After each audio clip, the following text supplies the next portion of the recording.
Kejadian 11. Menara Babel. Adapun seluruh bumi satu bahasanya dan satu logatnya. Maka berangkatlah mereka ke sebelah timur dan menjumpai tanah datar di tanah Sinear, lalu menetaplah mereka di sana. Mereka berkata seorang kepada yang lain, "Marilah kita membuat batu bata dan membakarnya baik-baik." Lalu bata itulah dipakai mereka sebagai batu dan tergala-gala sebagai tanah liat. Juga kata mereka, "Marilah kita dirikan bagi kita sebuah kota dengan sebuah menara yang puncaknya sampai ke langit, dan marilah kita cari nama, supaya kita jangan terserak ke seluruh bumi." Lalu turunlah Tuhan untuk melihat kota dan menara yang didirikan oleh anak-anak manusia itu, dan ia berfirman, "Mereka ini satu bangsa dengan satu bahasa untuk semuanya. Ini barulah permulaan usaha mereka. Mulai dari sekarang, apapun juga yang mereka rencanakan, tidak ada yang tidak akan dapat terlaksana. Baiklah kita turun dan mengacau balaukan di sana bahasa mereka, sehingga mereka tidak mengerti lagi bahasa masing-masing." Demikianlah mereka diserakkan Tuhan dari situ ke seluruh bumi, dan mereka berhenti mendirikan kota itu. Itulah sebabnya sampai sekarang nama kota itu disebut Babel, karena disitulah dikacau balaukan Tuhan bahasa seluruh bumi, dan dari situlah mereka diserakkan Tuhan ke seluruh bumi. Keturunan Sem. Inilah keturunan Sem. Setelah Sem berumur 100 tahun, ia memperanakan Arpaksad, 2 tahun setelah air bah itu. Sem masih hidup 500 tahun setelah ia memperanakkan Arpaksad, dan ia memperanakkan anak-anak lelaki dan perempuan. Setelah Arpaksad hidup 35 tahun, ia memperanakkan Selah. Arpaksad masih hidup 403 tahun setelah ia memperanakkan Selah, dan ia memperanakkan anak-anak lelaki dan perempuan. Setelah Selah hidup 30 tahun, ia memperanakkan Eber. Selah masih hidup 403 tahun setelah ia memperanakkan Eber, dan ia memperanakkan anak-anak lelaki dan perempuan. Setelah Eber hidup 34 tahun, ia memperanakkan Peleg. Eber masih hidup 430 tahun setelah ia memperanakkan Peleg, dan ia memperanakkan anak-anak lelaki dan perempuan. Setelah Peleg hidup 30 tahun, ia memperanakkan Rehu. Peleg masih hidup 209 tahun setelah ia memperanakkan Rehu, dan ia memperanakkan anak-anak lelaki dan perempuan. Setelah Rehu hidup 32 tahun, ia memperanakkan Serug. Rehu masih hidup 207 tahun setelah ia memperanakkan Serug, dan ia memperanakkan anak-anak lelaki dan perempuan. Setelah Serug hidup 30 tahun, ia memperanakkan Nahor. Serug masih hidup 200 tahun setelah ia memperanakkan Nahor, dan ia memperanakkan anak-anak lelaki dan perempuan. Setelah Nahor hidup 29 tahun, ia memperanakkan Terah. Nahor masih hidup 119 tahun setelah ia memperanakkan Terah, dan ia memperanakkan anak-anak lelaki dan perempuan. Setelah Terah hidup 70 tahun, ia memperanakkan Abram, Nahor, dan Haran. Daftar keturunan Terah. Inilah keturunan Terah.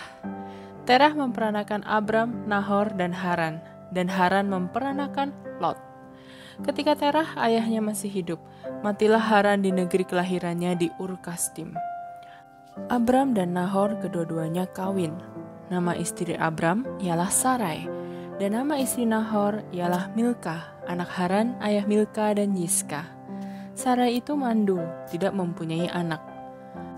Lalu Terah membawa Abram anaknya, serta cucunya Lot, yaitu anak Haran, dan Sarai menantunya, istri Abram anaknya. Ia berangkat bersama-sama dengan mereka dari Ur-Kasdim untuk pergi ke tanah Kanaan. Lalu sampailah mereka ke Haran dan menetap di sana. Umur Terah ada 205 tahun, lalu ia mati di Haran. Kejadian 12. Abram dipanggil Allah. Berfirmanlah Tuhan kepada Abram, Pergilah dari negerimu dan dari sanak saudaramu dan dari rumah bapamu ini ke negeri yang akan kutunjukkan kepadamu. Aku akan membuat engkau menjadi bangsa yang besar dan memberkati engkau serta membuat namamu masyhur, dan engkau akan menjadi berkat. Aku akan memberkati orang-orang yang memberkati engkau dan mengutuk orang-orang yang mengutuk engkau, dan olehmu semua kaum di muka bumi akan mendapat berkat. Lalu pergilah Abram seperti yang difirmankan Tuhan kepadanya, dan Lot pun ikut bersama-sama dengan dia. Abram berumur 75 tahun ketika ia berangkat dari Haran. Abram membawa Sarai istrinya dan Lot anak saudaranya, dan segala harta benda yang didapat mereka dan orang-orang yang diperoleh mereka di Haran. Mereka berangkat ke tanah Kanaan, lalu sampai di situ.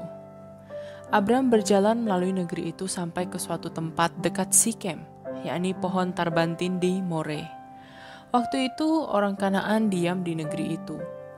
Ketika itu Tuhan menampakkan diri kepada Abram dan berfirman, "Aku akan memberikan negeri ini kepada keturunanmu." Maka didirikannya di situ mezbah bagi Tuhan yang telah menampakkan diri kepadanya. Kemudian ia pindah dari situ ke pegunungan di sebelah timur Betel. Ia memasang kemahnya dengan Betel di sebelah barat dan Ai di sebelah timur.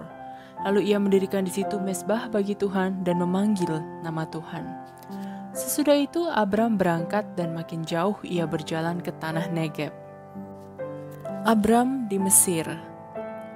Ketika kelaparan timbul di negeri itu, pergilah Abram ke Mesir untuk tinggal di situ sebagai orang asing, sebab hebat kelaparan di negeri itu.